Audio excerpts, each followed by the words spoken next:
Ser issegwu edizzjoni ta' Kellimni, il-podcast ta' gwida li hu miġjub lilkom minn Bike World, La Molizana, Burger King, Amrita Foot Care and Wellness Center, Valletta Glass, Ferrara Casa, Majoka Spas, Positive Parenting Malta.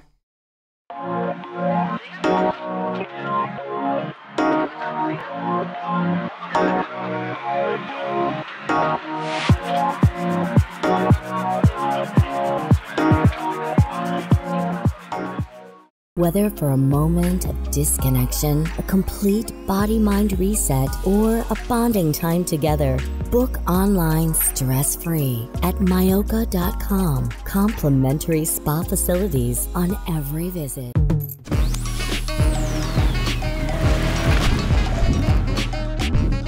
Welcome to Burger King.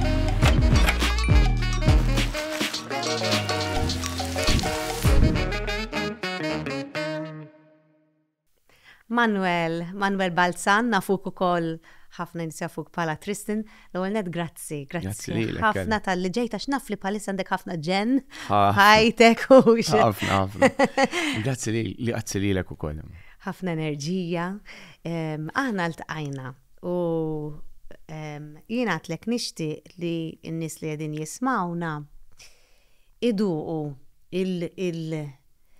il-vjaġġ ta' ħajtek li kien vjaġġ turbolenti ħafna li inti kif tkellimna l-bieraħ naħseb li kieku jkolli nuża kelma li baqgħet ġejja f'ħajtek dejjem, inti dejjem kont qisek maqbut f'nassa u dejjem ħanajda bl-Ingliż għax bil-Malti rejected.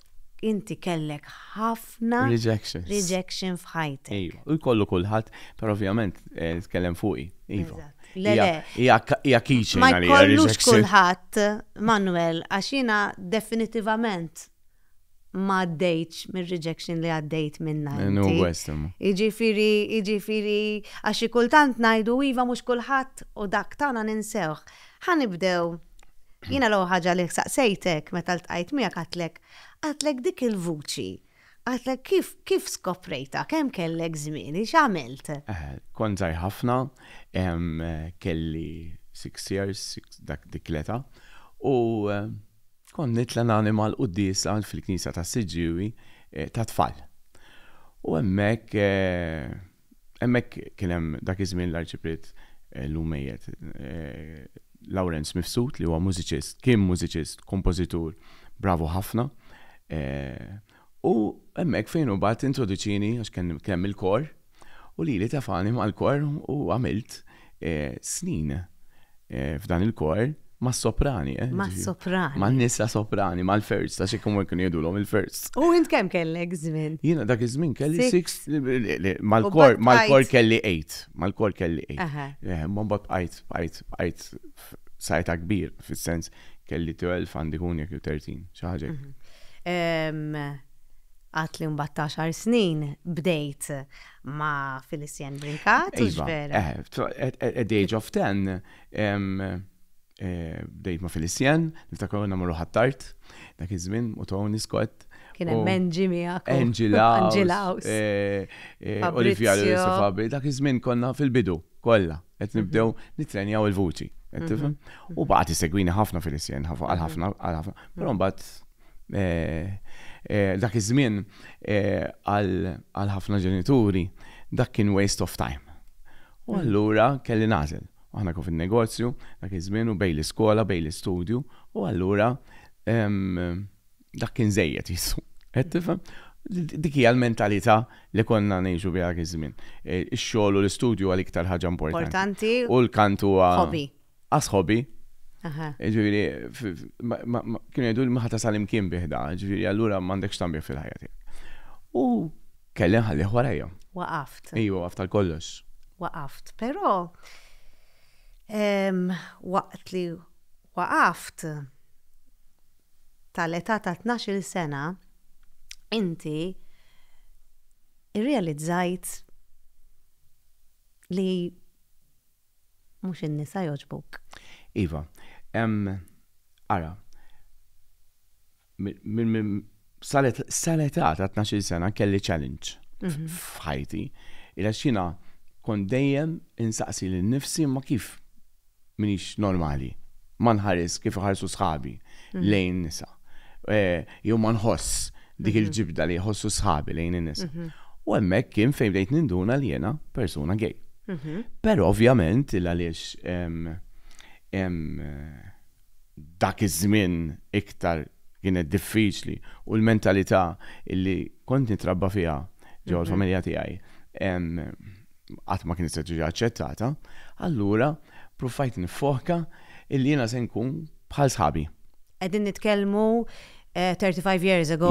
Yes. Presso poco. Jiġifieri 30 years ago. Kważi hija diffiċli, kważi jsibuha diffiċli llum il-ġurnata biex jgħidu l-omhom il-missierhom aħseb wara. Però il-problem mhux li ngħidlhom il-missieri kienet, għax li ngħidilhom forsi ma kontx u bat jinduna.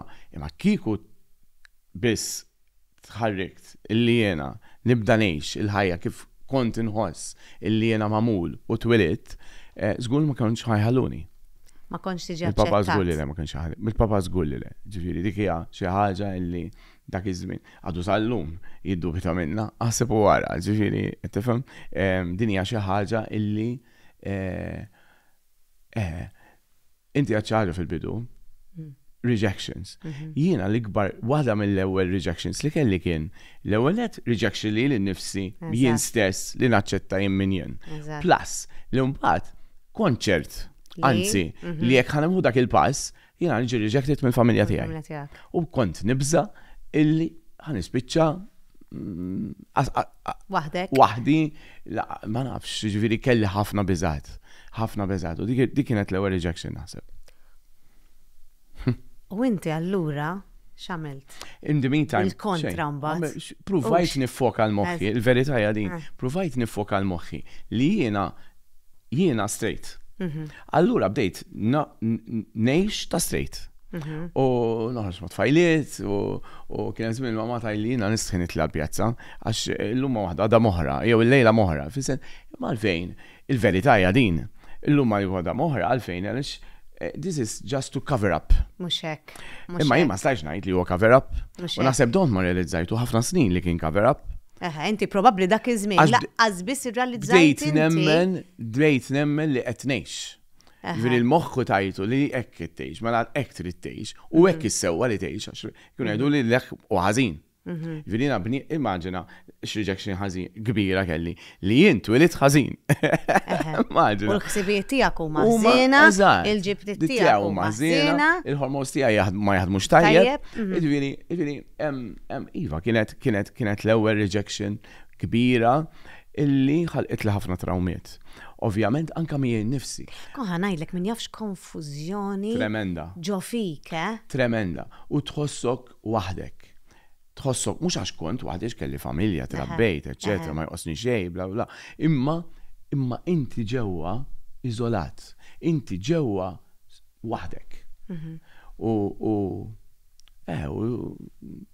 tibda ħansemmih minn issa, tibda tgħix ħabs psikoloġiku, ħabs mentali. Fil-fatt għalhekk għatlek inti għext kważi ġonna s-saħajtek. Yes. Diki. Mbagħad x'ġara, mbagħad mal-ħin isek tibda tidra tgħix dik il-ħajja u l-moħħ jekk tiffidjah illi anqas fl-opinjoni tiegħi hekk ġara, tibda tinduna illi okay, qed naċċetta il-ħajja. Bl-Ingliż you numb it out. Exactly. Taddat rasek. U ma taħsibx. U ma taħsibx. U titħalli kollox. U iva, mbagħad iltqajt ma l-ex mara tiegħi xina, u mbagħad għamil. Ara, one of the things illi xtaqt li tiġri hija li nitlaq mis-saqaf ma taħt is-saqaf ta' missieri. Għalfejn għaliex ma konniex naqblu u f'din żgur li le. U allura tlaqt għamil sentejnix ma l-ex mara tiegħi qabel iżżewwiġna, żewwiġt u kelli żewġ tfal.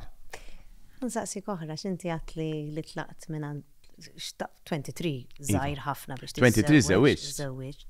imma għatlina xtaqt nitlaq taħt is-saqaf. Min taħt is-saqaf tommi u ta' missieri. Papà li żied. Naħseb ukoll hija weġa kbira li inti taf li missierek ma jaċċettakx. Ma jivvalidakx.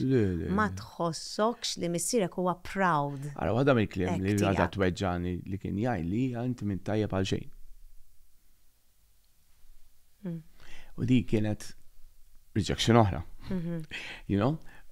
U daw l-affarijiet jibqgħu għawta. U l-fatt kien li jiena kont l-unika wieħed minn ħuti li jasal l-anniversarju nagħmel il-party, jasal il-birthdays nivvinta biex nurjom li invalidu għassa ħaġa vera sabiħa kelli. Illi jiena validu għalihom. Jekk il-mentalità ta' persuna tajt da iswed le, imma inti tara ħabjat, mela u ħabjat ħajba jaraħ. Tista' tagħmlu tad-deb għax ma jindunax. U hekk kienet ir-relazzjoni ma' missieri fuq dak ir-rigward. Ma li nieqes minn xejn, anzi. Però il-materjaliżmu li trabbejna fih għalija ma kienx jgħod. Jiena kien hemm żmien li nkun waħdi fuq ngħid aħjar qiegħed missieri u ommi m'għandhomx dal-ġid u m'għandniex da kollu, u ma dak iż-żmien konna bitlet supermarkets, ġifieri tista' timmaġina. Ġifieri m'għandniex dal-ġid kollu, imma bħal sieħbi missieru jisuq tal-linja pereżempju, imma l-imħabba li hemm u jgħix kif irid, ġifieri li aċċettat kif inhu kienet titfani ħafna l-bot. Qed bikkini għax vera qed inħoss il-weġa tiegħek għax li inti ma tħossokx aċċettat mill-ġenituri tiegħek. U jekk irid noħorġu messaġġ. U probabbli anke mħabba ma tħosshom. U diki inti tibda taraħ the worst person on earth. U dan il-messaġġ li jiduna waslu minn f'dil biċċa illi meta xi ħadd mit-tfal tagħna jersaq lejna u jiftaħ qalbu, da jkun ġaħda minn konflitt enormi li jasal għandek u jgħidlek. Aħseb wara biex qallek. U dak il-ħin tkun missier ta' veru, mhux għax ġibtu fid-dinja. U taċċetta l-ibnek għax int għamiltu, għax di kbira. Jiena diri konna, jitmin suppost li ħobni, għas jaċċettani. U jitmin fejġej? Min għamilni. Mux hekk. Min għamilni. I'm vanished to him. Like, jiena ma jħat. U di kienet weġġani ħafna. U naħseb ħolħot ħafna rabja. Turbulenza fajtek. Rabja kbira. Kienem rabja li nejx, kienem rabja li marriċ nejx. So, dikija, il-verita. Iżewwiġt? Iżewwiġt, kelli żewġ tfal. Kelli żewġ tfal. Sera u Mareja. Li nimmaġina. Tajtom. Mhux hekk. Kollox, però Manuel jew Tristan kont qiegħed f'ħabs ieħor hemmhekk. Diki, u kif għaddew l-ewwel snin għandhom żgħar tfal, ara ħassejtni liberu li nieħu l-ewwel deċiżjoni għalija. U naħseb ma kienx fer ukoll, ħankun onest, għal it-tfal illi tibqa' tgħix ma' persuna li da mhux tagħha jkun tagħha illum jew għada, għax il-libertà bdejt inħossa. Issa m'għandniex ta' saqalok ħan nagħmel pass, ħajkun ħadu Manuel, mhux Manuel it-tifel ta' you know. So ħadna deċiżjoni, separajna, ġibna l-annullament mill-Knisja, ġifieri tajtula l-annullament. ċedejt, il-kelma inti ammettejt. Kitbet li qalet li na gej biex nkun ċar, mhux fejdu, u jiena ċettajtu. Letteralment. Biex ikollha ċans. Tibda ħajjita meġdiet. Tibda ħajjita. Għamlet xogħol tajjeb ħafna, rabbit it-tfal m'għandu qafhem, ġifieri she's a very, very good mother u ma ta' veru u għadha sal-lum ġifieri u naħseb kien jixraq. U diki, għara, waħda mill-affarijiet li ma rridx nagħmelu, bħalma kien qed jiġri li ġifieri, nagħti rejections jiena l-ħadd ieħor. So because you are my wife, ma issa tittaċċetta li żewġek huwa gay, imma toqgħod miegħu pereżempju, daw jiġru. Jiena ma rridtix. Jiena ma rridx nagħti rejection lil xi ħadd. Għaliex jien naf minn xi jgħaddi. Ġiġa kienet daqqa meta jiskoprit il-verità. Ejja nduha. Sewwa il-ħolm ma kienx li jkun hekk fil-ħajja tagħha u allura naħseb illi żball ma jitpattax bi żball ieħor. U allura ma kien hemm xejn li fna ħalqi u ngħid iva, għandek raġun. U għadna l-annullament mill-Knisja u l-lum il-ġurnata ila stabli mal-partner tagħha għal snin twal u rrid ngħidu illi huwa bniedem tajb ħafna u fejn meta dejt mill-mument illi ma stajtx inkun hemm u kien another father figure ta' veru għal dawn iż-żewġ tfal. Irrid nirrikonoxxih dan mhux vera. Iva. Inkella ma titlaqx. Xaġa sabiħa ħafna li tirrikonoxxi li raġel ieħor kważi ħadlek postu għax ma kontx hemm. Imma għall-ewwel ma taċċettaħiex. Imma mbagħad li tifhem u hawn fejn nirringrazzja nies professjonali li għadni għallum iġaluk tifhem. Illi ma taċċettaħiex u taċċettaħħa da se jibqem għax dan frazzjoni mal-ex mara tiegħek. Plus illi int m'intix hemm, anzi you have to be grateful għaliex daw għadhom żgħar and he's there. Ma ddum biex tasal għaliha, però meta wasalt għaliha niftakarni anke sefirna flimkien, morna ħadna tfal Disney u ġimgħana u ovvjament f'konna separati, imma aħna li nagħmlu tfal konna. Mhux għalija għalija. Kemm nixtieq. Il-pika ma żistit qatt. Nixtieq kull min jagħti separat jaf jagħmel hekk tfal. Niftakar ma għalt li int miġnun tagħmlu hekk, imma ma ħares ma rajx ħan igwadanja jena. Imma ma natix rejection li tfal, ismaħħa, ma natix rejection li tfal li ma jkunux għas f'momenti li qed jieħdu gost imsifrin ma huma u missierhom at one go. Mhux hekk, mhux hekk. Naħseb tajnielhom mhux kemm il-darba. Proset. Ejja. Fil-fatina rajt li għandek it-tatu hawnhekk. Grateful. Sa nitkellmu li kamilta wara xi ħaġa li ma qatt ma tkellimtu wara wkoll kelli inċident u għajt l nofs u l-bambin. Għadni ħaj. Ma ridekx titla. Le, mux il-bot, mux il-bot, sentejn ilu. Wow. Yes. Wow. Yes. Aha. Separajt u rġajt sibt il-mużika. Rġajt wara 16 sena. Ara, wara li ħadd is-separazzjoni, dort għall-lista tiegħi li jindem xtaqt nagħmel u ma għamilthomx. U niftakar li għamilt, per eżempju, ħana ta' tisqat ma daħlu, u ndiem xaqt Persian, ħana klip kellna kemti, l-ewel ma għamilt xajt Persian. Dik l-ewel, bħal meta tkun f'relazzjoni, x'tagħmel tmur tibdel il-look ta' ġarek. Jien hekk għamilt, l-ewel mhux xajt Persian, il-qattus. U iva, dor tal-mużika. Min hemmhekk niftakar bdejt arġajt mort għand Felicien, u parru Felicien għalt li issa inti m'għandekx ta' ideja, issa rridu morru b'sit iktar jħuħsibek xi ħadd li tmur. U niftakar kont bdejt mal-tenur bravo Jonathan Mohnani. Kont nagħmel fuq u hemmhekk ara rrid ngħid illi wara li jiena ħadd is-separazzjoni, jiena ma mortx niġġarra u mort fil-gejsin ta' Eżatt, fil-gej. Le, jien kelli rejection li l-nifsi, ma stax natta, uħriġ ma sewx nisa oħra wara. Xorta. Ma stajċ taċċetta li l-ek nifsek. Ġviri dini għaxa ħarġa li fija vera. Ġviri, għax bdejt nibza. U niftakar Jonathan kien jgħajli int gej. Aċċetta, insomma kien jaqbat miegħi ħafna. U niftakar morna nagħmlu audition ġewwa Londra u konna din u għax inti kont tibża that if you act gay qed tagħmel xi ħaġa li hija ħażina. Ħażina. Però kont nibża ħankun onest. Tant dik il-biża kienet kibret ġa moħħi, illi moħħi kienet jgħid li mhux ħażina biss, illi minix hekk. U twaqqat ċajt il-parents, probabbli. Dak kont fajtu ftit fil-ġemp issa. Issa l-iktar li kien illi il-moħħi iffidi jgħajtu biżżejjed li kelli tfal. Allura mela minix hekk. Kont bdejt nemmen li riduni nemmen meta kont żgħir li dik kienet xi ħaġa u se tgħaddi. You know? Insomma, mhux ma ntawlux, dik għalli l-lejla sa nieħdok miegħi klab, sa semmih GAY, u naħseb xi għadu jeżistilu, u għaltlu x'niġi u mort Ministry of Sound niftakar jien. Però baqgħet f'moħħi. U lada fil-għodu għalli l-lejla tiġi. Ma kellimtu xejn, mort bħalma jagħmel gay propja. Għamilt grooming, let's day, bdiet il-gwadarroba, bdiet il-ħwejjeġ, bla bla bla, u għatlu lejla ġej miegħek. U hemm fejn ġrat l-ewwel esperjenza. Ġat ħaġa li. Kif ħassejt? L-għada fil-ħodu imxejt minn Covent Garden għal Buckingham Palace darbtejn, nibki waħdi, il-għalix there was a mixed feeling, xieġviri.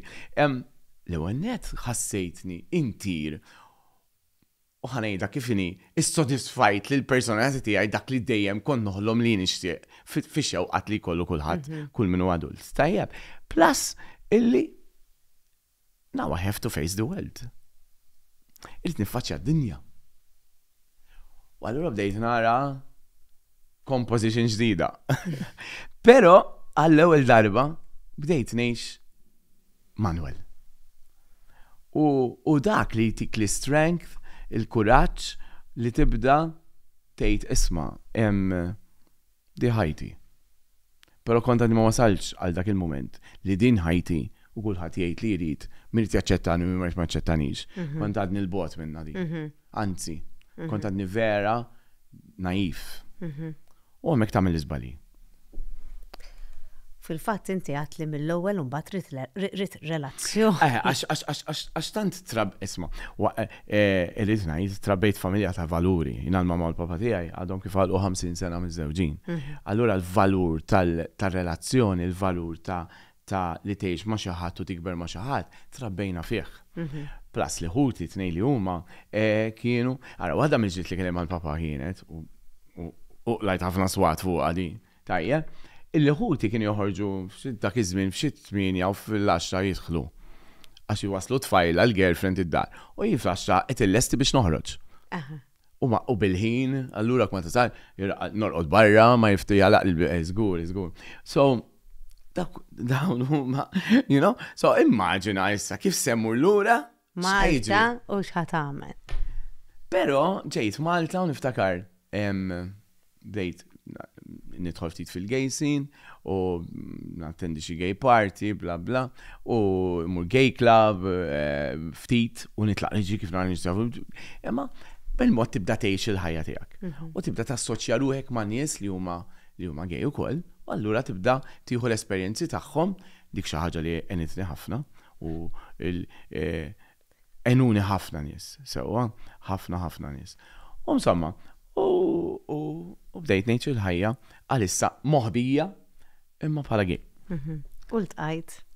U ltqajt ma' Mark. Mark huwa Amerikan dak iż-żmien. Iwa u insomma bondi għajna mill-bidu mill-ewwel u niftakar kien ltqajna Londra u tant bondi għajna li mill-Londra baqa' ġej Malta. Fil-holiday zit 3 days biex jiġi Malta. Mhux bodver u mbagħad baqa' sejna Amerika. Anyway, biex ma ntawlux. Mark kien kruċjali għalik għal-karriera tiegħek. Għal-karriera, jien ma konx naf minnu. U baqa' salaħa ma għalix sakemm wasal il-moment. U mbagħad kien is-sajf, niftakar qiegħed Paradise Bay wara fil-ramel ma' ħabiba tiegħi Claire. U ċempilli u għax huma inti hemm il-gap tal-ħin. Allora fit-3 u kwart tower, għad niftakar eżatt, fit-3 u kwart tower of Sinar, jiġi xi 9 u kwart ta' filgħodu. Hemmhekk se nirċievi dejjem l-ewwel telefonata. U ċempilli għalli isma' għandek flight 3 days oħra mur lest il-fiża il għaliex ħad jiġi saħdejja. U jiena fraħt fis-sens fraħt għalfejn il għaliex kien jitravilja ħafna. U allura ma kienx hemm mument li nitla' u jien l-Amerika kont għadna qatt ma mort, u allura traveljajt f'ħafna postijiet fid-dinja, ma l-Amerika kont għadna qatt ma mort u allura xtaqt li jkun hemm jekk ħammur. Imma għaliex għandek sorpriża kbira. U jiena niftakar wasalt. U insomma, wara li tkellimna u fraħna b'xulxin, eċetera, flaxija ħadni niekol f'restaurant, ma għax-xorta ma ġiex f'moħħi, li huwa ir-restaurant uffiċjali ġewwa Broadway tal-Warner Music. U jiena tħallna t-niklu għet neħbieċi nar għal-affarijiet u insomma, dakinhar għalli minnu, Mark huwa kien naħseb għadu għax jissallum memx kuntat daqsek il-General Manager Sound Engineering fil-Warner Music Broadway. U hemmhekk fejn bdiet esperjenza u avventura sabiħa ħafna bħala bdejt naqra. Għal-moment inqalbet naqa' favur tiegħi. Mela bdejt ngħix ma' raġel li kont vera għal-qalbi, plus il-li kien għal-qalbu allura beda jixxerja miegħi u waħseb waħda minn l-isbaffa bħal kull relazzjoni. Meta inti tkun qed pjaċir tgħix ma' xi ħadd u xi ħadd jgħix miegħek, inti taqsam dak li għandek u jaqsam dak li għandu. U hekk ġara. U allura l-moment id-dinja daħkit li. U jew għallin aħjar biex ngħid eżatt, mhux daħkit li, jiena fimt li d-dinja u bdejt ngħix kif suppost kelli ngħix. Għax m'għandix tort id-dinja. Jiena żilt illi ma noħroġ il-minjen dakinhar. So, u bdiet esperjenza ġdida. Mek fejn tħajt The Voice Academy. The Voice Academy. Ġewwa Music u għamilt kważi 2 years 9 months. In the meantime, konni ġa homesick, mortu ġejt xi 9 darbit. Mela. U insomma, u hemmhekk inti fiha tagħmel 5 semesters. So, u miwet jekk tgħaddi minn dan titla' l-ieħor, jekk le jew tirrepeti jew titlaq.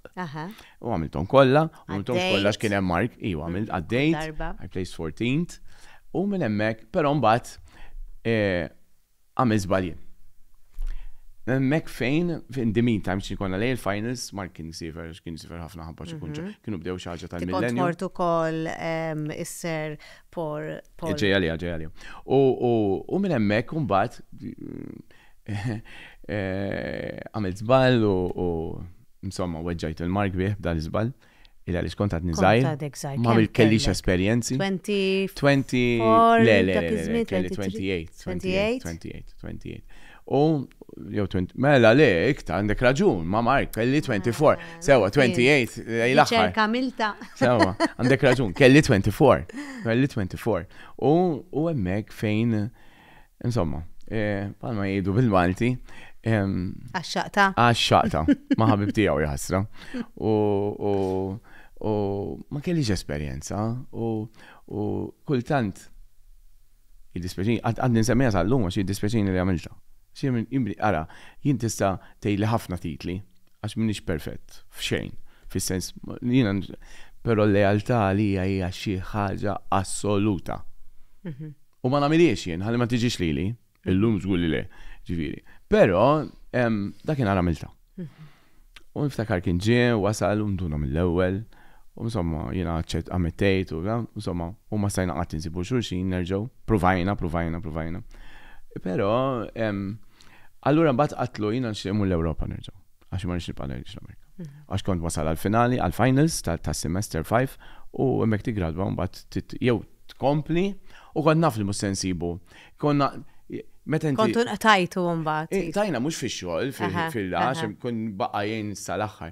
Ditingi li tajna mill-bonding ta' bejnietna. Mhux hekk emozjonalment. X'kien nista' mhux issa, like hemm imma allura tiex pajjiż bħal dak, m'għandek il-ħadd. Eżattament. U insomma kien ġib is-soluzzjoni għalli mela ħatmur l-Ewropa għalli jiena ma taħsibx illi dak li wettek mhux se nagħmlu hemmhekk kallimna ħafna Mark. Illi meta tħobbi xi ħadd, no matter what, fejn tista' ibqa' ħobbu, mhux tobodu. U hemmhekk kallimni xi ġifieri l-imħabba vera. U niftakar kien għalli ġibtlek dal-kuntratt din hija audition jekk tgħaddi tidħol f'din l-Academy. U hemmhekk fejn għamilt is-Sir Paul McCartney Academy ġewwa l-Ingilterra, għamilt 8 xhur. Immaġina konna 88 għall-audition u jridu jantazlu 20 and you pay for it, Ġifieri żgur kien xi 2,800 sterling. U għadek ma bdejtx. Żgur, għall-audition biss. Għall-audition. Yes, it's very. Biex ikunu jafu minn sejjer wa serju. Eżatt, hemm iktar policies. U ntażilt mal-20 u għamilt 8 xhur oħra ngħix l-Ingilterra, nistudja u hemmhekk fejn għext iktar bħala single imma bħala gay ukoll. U mor tajjeb ukoll. Iwa, ġejt it-tielet u grazzi għax di top 5 performjajt ukoll ġewwa Royal Albert Hall, niftakar kont għamilt Love Changes Everything u kien hemm Michael Ball dakinhar sitting there, żgur, u kien hemm li huwa l-kantant oriġinali dik id-diska u għamilt dik hija waħda mill-challenges li kelli, għamilt il-Gethsemane mill-Jesus Christ Superstar. Live. Wow. Iva. U dik esperjenza oħra sabiħa. Ħafna. Ħafna. Ġifi, di tibbilanġa naqra. Pero, ġejt Malta. Ija, ġejt Malta. Ġejt lura Malta. Għalli, in the meantime, ma rridux ninsew. In the meantime, ma rridux ninsew, il-għalix ħallejt bitċa minn Mark. Jina Mark, qabel tlaqt minn hemm kien tani song. Li kienet, il-kantant oriġinali huwa Brian Kennedy. Kien ħarġa kol Josh Groban, pero għalli jekk din ta' toħroġa, din ma tkunx cover, tkun is-sajnijat bħal artist. Pero ma minnijiex. Pero tajjili, li instajt namela when I'm ready to do it. U niftakar, u hemm fejġiet il-You Raise Me Up. U għan niftakar anka l-launch Malta kien ġi Brian Kennedy, eccetera, palisset naħdmu fuqa, maħallu għanqa fil-ġemdi. Għax is-sena diħla tala 20 sena li ħriġta l-You Raise Me Up. Jina ħriġta Friday the 13th of 2005. U bataljonament najlek għasaddu għamlu daw l-affarijiet. Nafxa faj. U emmek fejn bedaw koll l-ewwel introduzzjoni ma' produttori Maltin li kienu Sur Maspo Labella u Georgina li għazandi kliem għal-gratitudni lejhom. M'għandix sal-ġurnata mqazza tal-lum. U hemmhekk fejn bdew jibdu. U tant hemmnu fija fejn hemmhekk imbagħad ġabuli l-ewwel trial. L-ewwel kelli trial contract mal-Icona Music SRL illi dawn huma signed taħt Universal Music. Tajjeb. U hemmhekk fejn mort għamilt tlajna minna u niftakar kelli l-ewwel appearances u insomma qudiem il-media biex hawn kif ħanġi daw pruvawni l-ewwel u ġejt aċċettat. U hemmhekk fejn firmajt l-ewwel kuntratt mal-Icona Music, Universal Music Italy. U Paul u Georgina tlajna minna produċejna album, jina kont noqgħod ġew Gallasco fl-istess villa ta' Ron li rebaħ Sanremo fin-96 ma' Paul, Georgina fl-istudio ma' enormi. U rajt ġifieri tgħix il-mużika, u hemmhekk għext il-mużika. Hemmhekk għext ġifieri għax inti album hemmhekk ma jinbenix bil-computer, kollox live. Jekk għandek u l-lum, per esempio, ħaj rekordjaw il-drummer, għada il-gitarrist, għada liħor, għada saxophone, this is a very, very professional way of music living.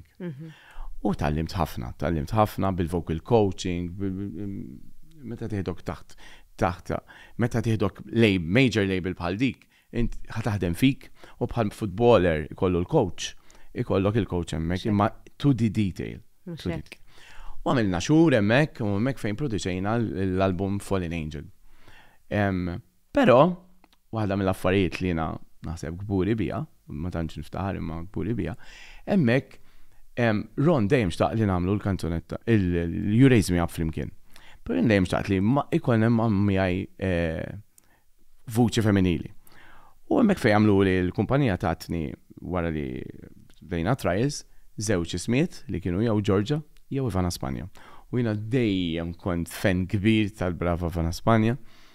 U niftakar fil-ġimgħa l-kbira ta' 2007 Paula Bella kien hemm ġifieri Georgia kulħadd, hemmhekk fejn reġistrajna għall-album, mhux kantajna tajjeb fl-album Fallen Angel li ħareġ anke fl-Italja l-bej u fuq aktar pajjiż, id-diska You Raise Me Up Marron u Ivana Spanja. U naħseb hemmhekk kien personali achievement kbir. Imma personali achievement mhux biex niftaħar, imma achievement illi biex dawn in-nies ħadmu ħad risposta. Biex dawn in-nies waslu biex jaħdmu miegħi. Alright, jaċċettaw vera kulħadd jagħmel għall-flus u dawn xi nħareġ għall-bejn ħajqalgħu il-flus, imma irridu nkunu ċerti li qed naħdmu ma' kantant li għandu il-kwalità li nitħaltu miegħu u noħorġu fix-xena mużikali sa dawn wieħed rebaħ Sanremo 96 u Ivana Spanja. Call Me Easy Lady di kienet fit-top charts qabel Michael Jackson fi żmienha, ġifieri, you know what I mean? So, hemmhekk kelli libertà oħra.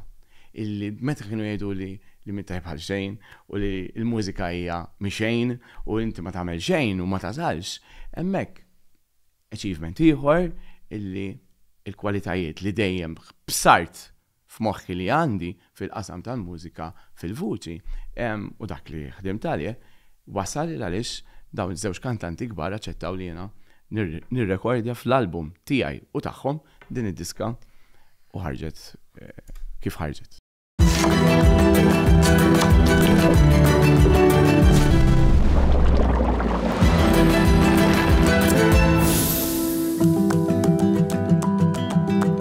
La Molisana, bringing restaurant quality food to your home. Saqajkom għajjanin, muġuwajn u jridu s-sirħan, mela ewan Amrita, il-post magħruf għal-kura tas-saqaj. Aħna nifhmu l-importanza tas-saħħa tas-saqaj. Nofru suletti u żraben magħmula biex itukom is-sapport u l-komdità li jixirqilkom.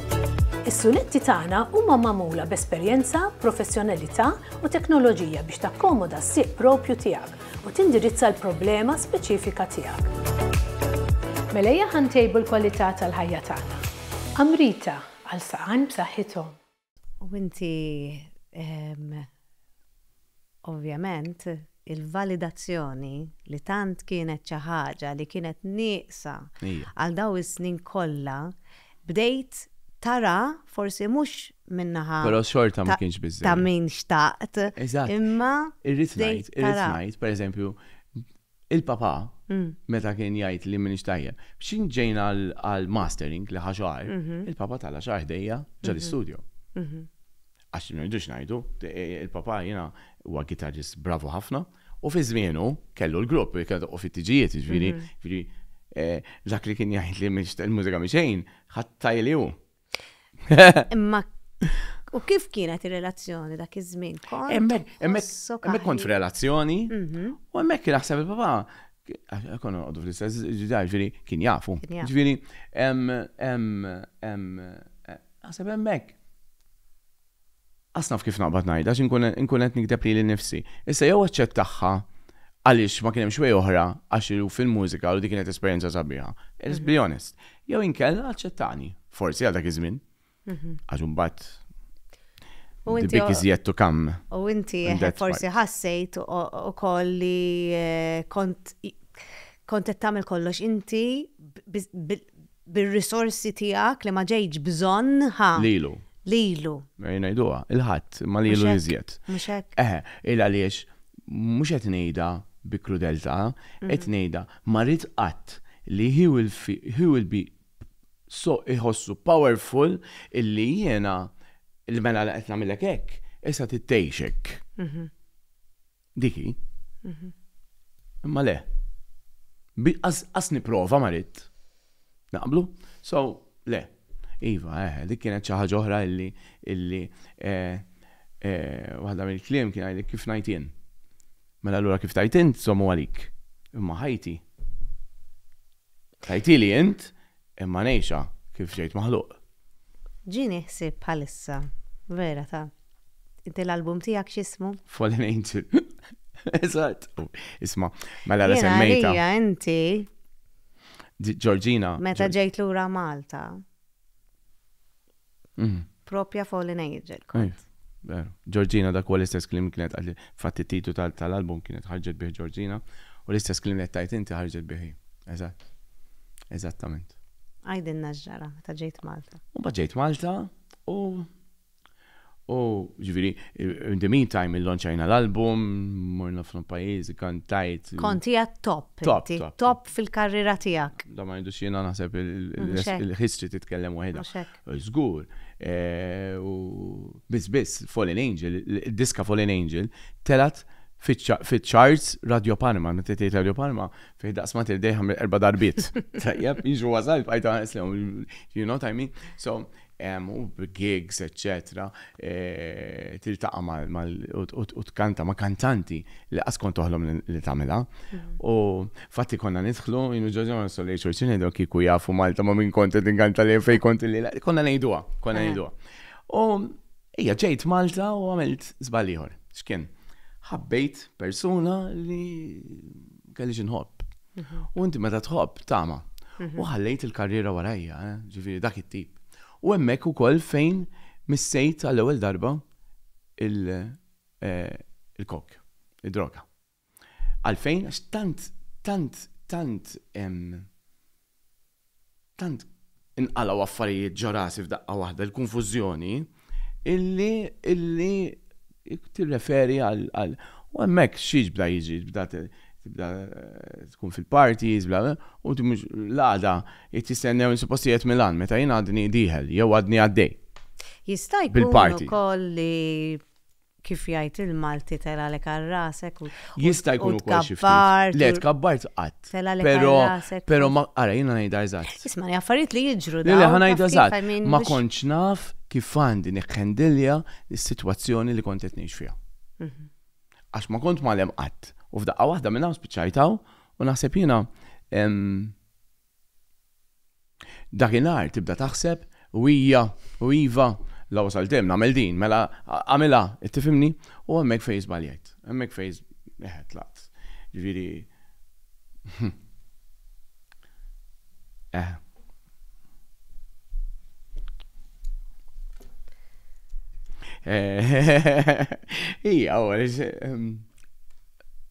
ma kemmx jinbiss u kien hemm team sħiħ involut illi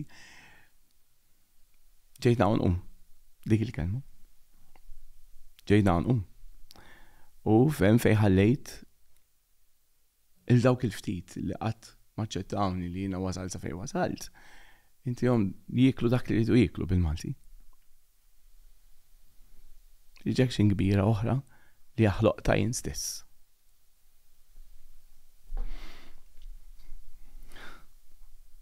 Mish. U l-lum il-ġurnata li ħara don biex realizzaj dal-klim. Imma l-lum il-ġurnata ġajt lura fix-xena mużikali naħseb skoprejta iktar xamil dakinhar. Għax tibda tgħid da bħal meta. Ikollok id-dinja u tarimija. U battejt jinkelli dak kollu u issa qed għax rridu ngħidu li wara il-passat li mbaċċa miż-żball u battejt għalih imma ma kienx faċli nerġa' lura fix-xena mużikali. Ħadd ma laq il-bib. Imma ħadd ma fetaħuli. U allura bdejt mela jiena ħdim dak kollu u kell dak li dejjem ħlomet li jkolli fil-masa mużikali. U mbagħad ir-riġektjajtu jien stess bil-deċiżjoni ħżiena li għamilt. U din hija ikun hemm min jgħidlek imma tgħidu biex turina il-weġat. Jew tħossok jien nista' ngħidlek illi ngħidu din l-ewwel darba li qed ngħidha daw l-istejjer jiena. Dal-ġerni tiegħi. Tgħidu għaliex x'intmu fuq l-imħadda illum il-ġurnata mhux kuljum imma jgħaddulek minn moħħok episodi li tgħid ara kieku hekk. U tiltaqa' magħhom pereżempju jkollok diska għandek l-argument u ngħid mela jiena kelli kien noħroġ diska minnaw tispiċċaw waħida għalfejn waħida għax kont tant ħdimt għalija illum tibda from scratch taħdem għalija. U timbutta minn orma trid tiftakar f'dawk il-momenti. U l-iżball mhux ħanoqogħdu nitlu. Le. X'għamilt mhux importanti. Però inti ammettejt. Ammettejtu. Orti ammettejt. U għamilt il-ħabs. U lajt il-maximum penalty. Il-massimu. Fatti fis-sentenza miktub inti bniedem popolari u rrid ngħaddi messaġġ bik biex daw affarijiet ma jsirux u allura sentik il-massimu. U rejection oħra. 13 sena. Yes, 13 years, 4 months. Għamiltom kollha. Kollha asperu l-maħat jiena xejn. 10 jien ta' ġifieri x'idu jtuwieri. Però għamiltom. Kif ħassejtek dak il-ħin? Did it sink? Jow. Ija, żgur l-ewwel lejl li kun astor, ġifieri, fuq soqgħu ma tlajt flart. U tibki hekk. U ġifieri tgħaddi mument ta' fejn tittaċċetta. Però mbagħad mal-ħin qed nidħlu f'ħafna dettalji għax. Inti għatli tħalt, għatli meta. Meta ħatti sentenza. Meta tħatti sentenza. Għaxum ma konġerja. Mbagħad jgħaddi żmien, jgħaddi xhur u tibda taċċetta li inti titpatti għalli għamilt. Għaliex wieħed mill-valuri u li tgħallimt fil-familja tiegħi wkoll huwa li għal kull deċiżjoni hemm konsegwenza. Se kien tajba kien ħażina tkun ħażina. U allura, però mbagħad ħatti sentenza. sa timmaġina, jien ġej lura kienu ġiġa sploda kull ma fuq il-medja, bla bla bla bla. U kelli attività ġejja, jiena kont nagħmel ħafna attivitajiet, mmexxi l-attivitajiet ġewwa l-Faċilità Kollettiva u qed la li niltaqa' ma' sħabi, la li ngħid xejn, ħa nitlaq inkompli. U ħriġt mat-tim nil-lidi dak li. Però grazzi għalek kont nidħol ftit iktar tard minn sħabi fil-ġara tiegħi biex nibqgħu dejjem bix-xogħol. U niftakar kien ġie għalija ġu partikolari għalli minn torrajt żguru li mhux aħert inġabar issa daħlu mbagħad tkomplu għada u daħlu sħabi. U niftakar fort fis-Central dak kienet 1, 2, 3, 4 u mqampjena u daq waħda Krollajt. Krollajt ġifieri li nitrijat u għajt inżekku btejja u nibki bikja kbira fejn hemmhekk qed this is my life now.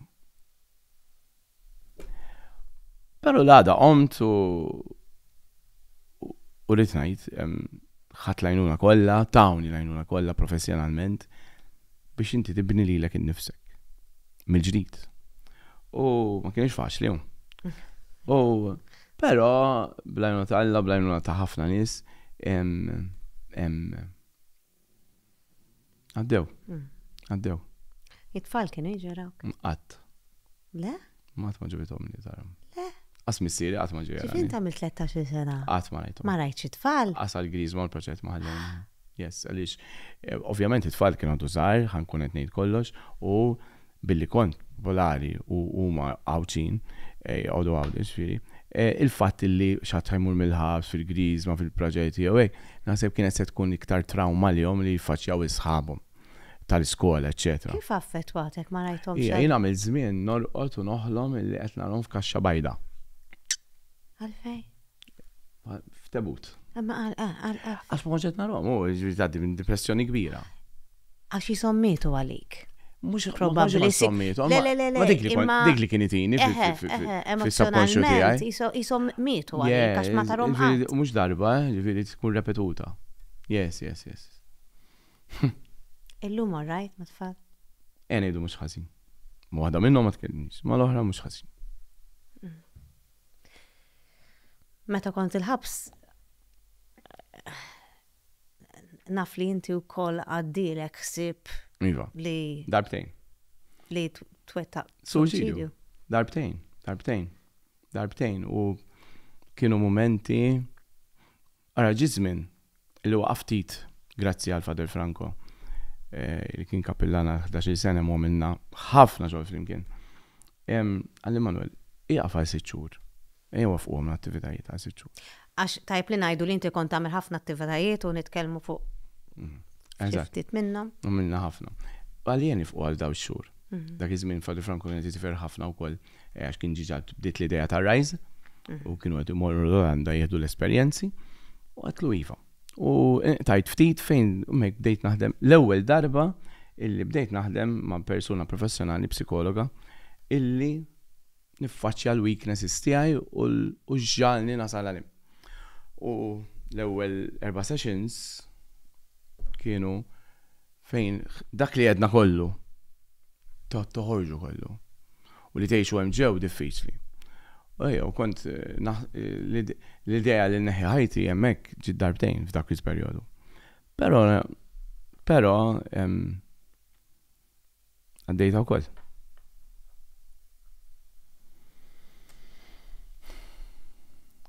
Inti dawk is-snin kollha li għamilt hemm ġew ma ħlejthomx. Le. Ħeddimt ħafna għal ħaddieħor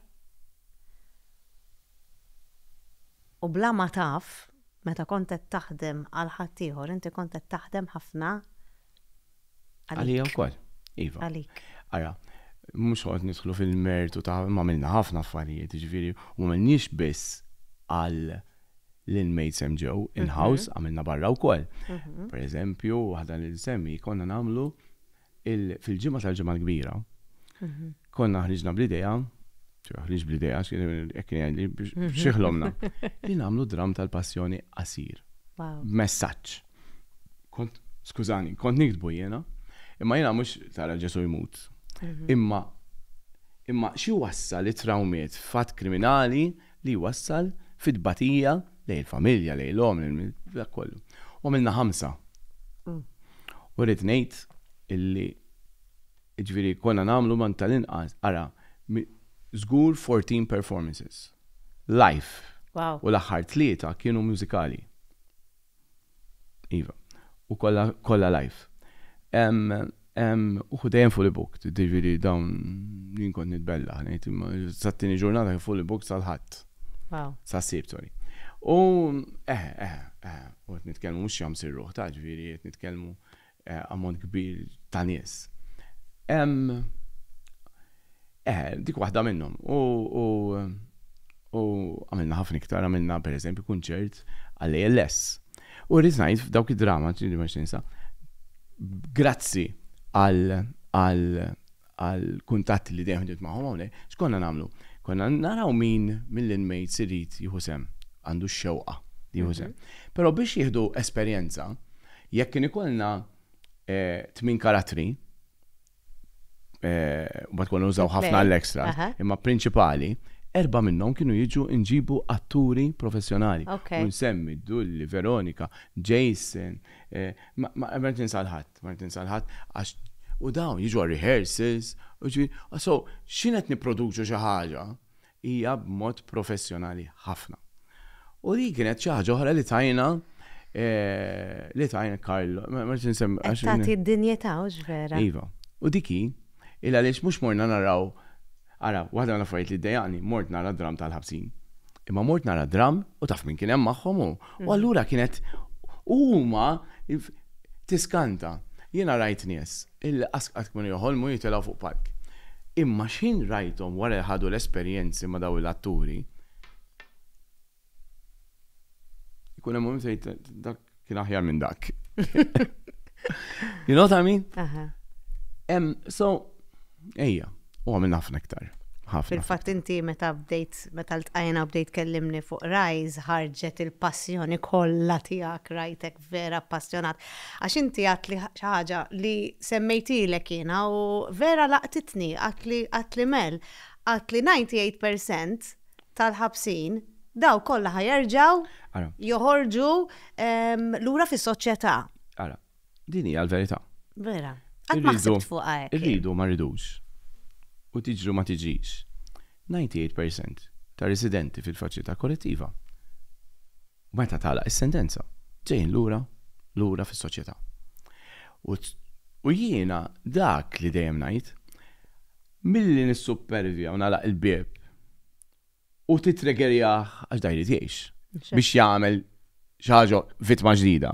Mhux aħjar naraw kif poġġu bil-qiegħda u naraw kif nagħtu t-tieni ċans. Waħda minn dawn l-affarijiet hemmhekk fejn twildet Rise, Father Franco Fenek, li huwa il-chairman tal-Fundazzjoni Rise flimkien ma' Ċali, twildet Rise u Rise mhijiex escape mill-ħabs. Rise hija l-aħħar sena fejn inti toħroġ mill-faċilità kollettiva tmur f'dan. Ġifieri meta jkollok baqalek l-aħħar sena? L-ewwel nett inti ħanibdew minn hawn. Inti l-ewwel ma tgħaddi mill-values tal-ħabs. Ġifieri jekk għandek good behavior, ġifieri tgħaddi biex tmur l-ewwel. Ġifieri mhux ma jmux kulħadd. Sewwa, imma jekk qed turi dak kollu, illum hemm waħda għax hemm fundazzjoni la maddaw Rise hija dik il-korporazzjoni tremenda sabiħa fejn inti tmur l-aħħar sena hemmhekk huwa programm tailor-made għal kull persona. Ġifieri inti għandek l-ewwel 5 weeks tinqata' mid-dinja għasa kuntatt ma jkollok ma' ħadd. Ma mbagħad fejn għandek fejn jibda x-xogħol anke fil-komunità biex tagħti lura, però mbagħad waħda mill-isbaħ affarijiet hija illi l-aħħar 7 xhur jew ftit iktar appart li jkunu qed jaħdmu mal-familja, mal-persuna, ġifieri il-ktajjen kollha tridu jingħaqdu. Ma sax tibqa' waħda. Però illi min m'għandux fejn joqgħod ħajsibu irid ikollu fejn joqgħod, plus il-last 7 months inti tkun qed taħdem diġà lura fix-xogħol tiegħek. M'għandekx ħajsibulek ix-xogħol, żgur. Vidija mhux xi ħadd jekk jew żgur.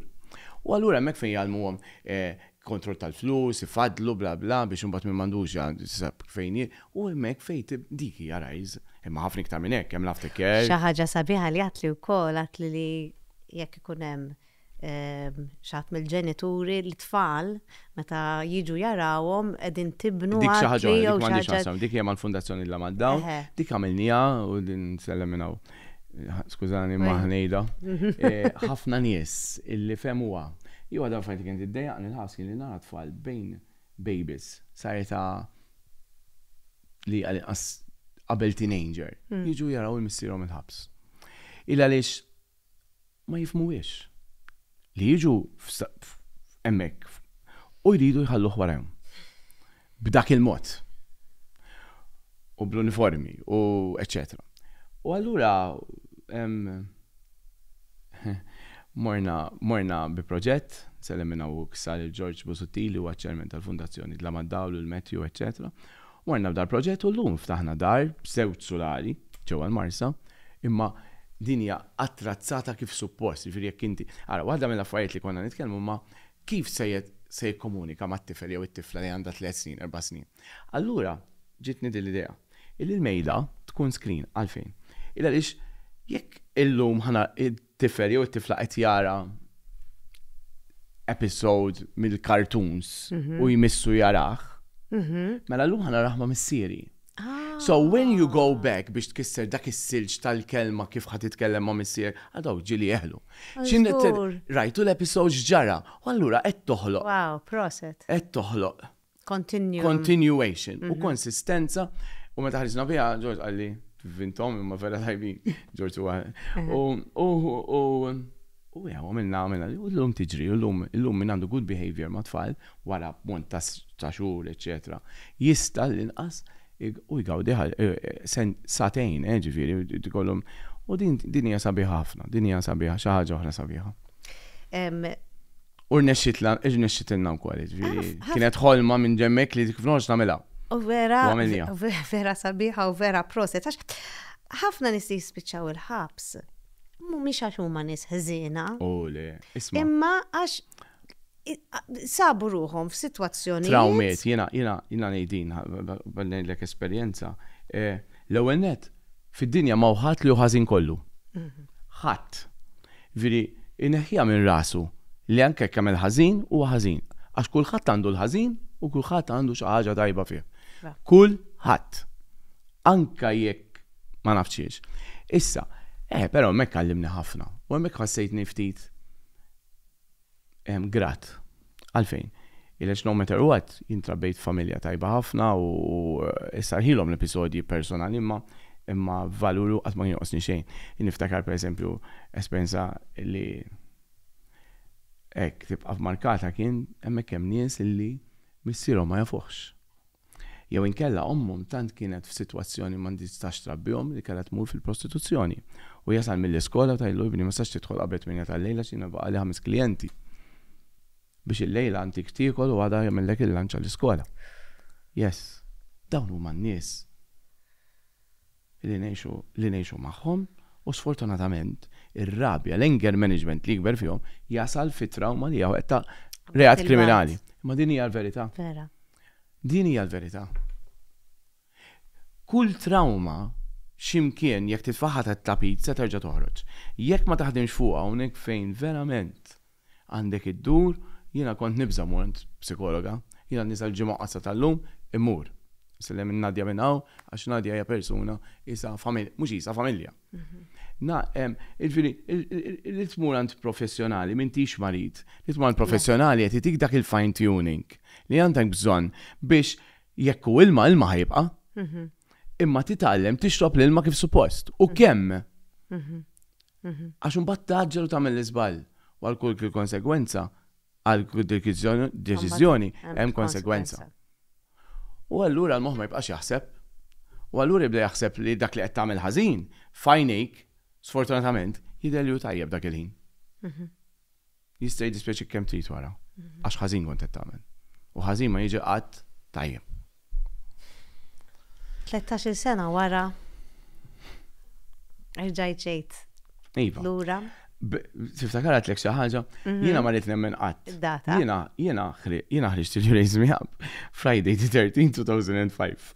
U jiena ħriġt mill-ħabs 12 May, so l-ewwel ġurnata libera bħala Manuel kienet 13 ta' Mejju 2022. Iġifieri din xi ħaġa li ma stajx nemmena. Hemm xi ħaġa li ma semmejtx u nsemmija hija biex nagħlqu l-episodju tal-ħab. Ħadd muqaddis. Però hemmhekk jekk tkun mallem u mrobbi f'valuri tajbin, b'xi mod tiltaqgħu wkoll ftit Malla. U ma six ngħid illi grazzi għal Fader Franco, Sister Adele u ħafna. Mhux titlob islim għal-qadisa, għaxin għalija dawk narhom papagalizmu tgħid l-istess. Mista ma jaqblux ma jnekna. Imma li ddur il-fuq u li taf li x'inħalli kulħadd xi ħadd baqa' there stand by you. Kien hemm miegħek. U dika don biex wasalt għalija. Viri wara l-proċess mal-psikologu, wara l-proċess. Għana, sebiex għajt maħħa vera, meta wara t-tini attentat li nanħi ħajti, emmek fejn kelli l-ewel bonding illi isma mxaħat. Et juħsibek. Anke kint wahdek. U emmek, għallura, yes, dikija xaħġa li ma liċaħalija barra. Illum, Tristan, Manuel, baqanna l-aħħar ftit minuti, xed tagħmel min inti? Illum, ovvjament, naħdem mit-tnejn sal-ħadd kważi. Sorry, ix-xogħol nara ħajtini ħafna valur li l-nifsi u verament nu pjaċir. Però l-bot mix-xogħol rġajt fil-karriera lura mużikali u ma kienx faċli terġa' tibda. Pero f'Novembru, ħriġt qed nagħmel cover, u għamilna video. U għamilt He Lives in You. U jiena bqajt meraviljat għax fi żmien ġimgħa splodew ġifieri kelli xi 45,000 views. Ir-reel waħdu għadu qas ħareġ. U insomma baqajna din, u mbagħad ħriġna song oħra li kienet Missing You, kitba tiegħi. U mużika Pola Bela taħt Likona Music u Universal Music u di għamlet bil-video Pola għamlet suċċess enormi. U vera ingrazzja minnaw il-pubbliku kollu li għacċettani l-ur. Ara, tant kun ġejt riġektjat illi meta tara ċaġa bħal din tiġik lura, allura tapprezza ħafna iktar. Kultant taħi ma jkollokx tixrob imma dik kitu jelek. U dik xaħġa li ħassejta ħafna. Tejx bija minn fin tqum sa kemm torqod illi inti n-nies u mbagħad u tinduna u issa kontent. Għall-ewwel darba ngħid li iva. Ovvjament għadni f'għaddejt ukoll nsemmija minn break-up f'relazzjoni, kull bidu jista' jkun fih tmiem, però tittaref tażel x'ikun tajjeb għalik. Wara ħafna żmien nipprova ntama li dis-sitwazzjoni tinbidel kelli niddeċiedi li tiegħek. U allura ma nistax ngħid li kuntent 100% bħalissa. Għaliex il-min tħobbu ma tistax neħħeħ minn qalbek u ħajtek hekk. Però kont sod biżejjed li kapaċi nażel x'inhu l-aħjar għalija. U naħseb dik li tini ħafna kuntentizza għal-mod ta' kif naġixxi llum bħala Manuel. Ftit snin ilu ma kontx nagħmel hekk. Jew kont nibqem, jew kont nagħmel iżbalji. Illum le. Illum nara x'inhu l-aħjar mhux għal-qalbi biss, għax il-qalb ma tikmandaħiex. Imma importanti li tara għalik. U naħseb allura iva, b'xi mod. Ħierex mit-tanil. Qed nara mhux rajtu d-dawl, rajtu sew issa. Qed tifhem? Proset, Tristan. Grazzi. Manuel. Grazzi ħafna. Grazzi li li ġejta hawnhekk u sampli storja tiegħek mhux faċli. Ħassejtni komdu immens.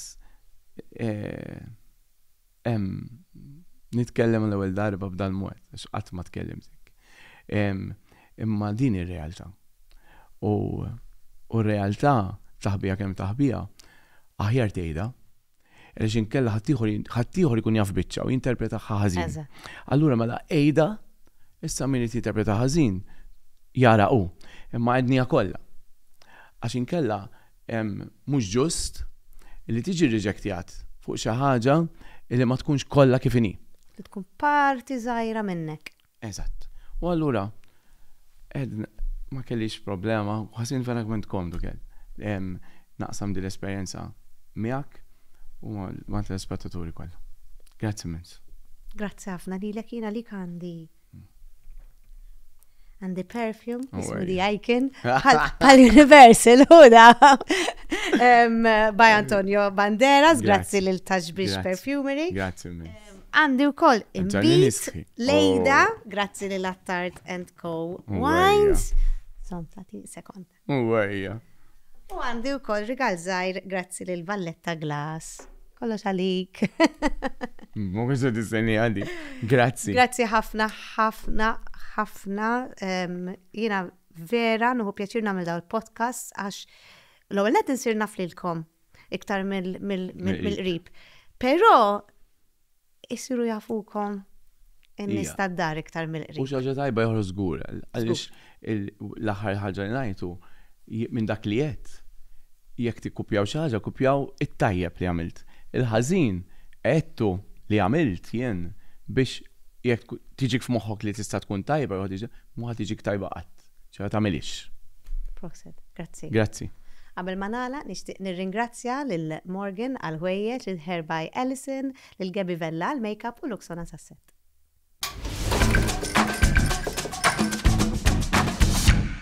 Għadkom kif segwejtu kellimni, il-podcast ta' gwida li jum iġġub lilkom minn Bike World, La Molizana, Burger King, Amrita Footcare and Wellness Center, Valletta Glass, Ferrara Casa, Majoka Spas, Positive Parenting Malta.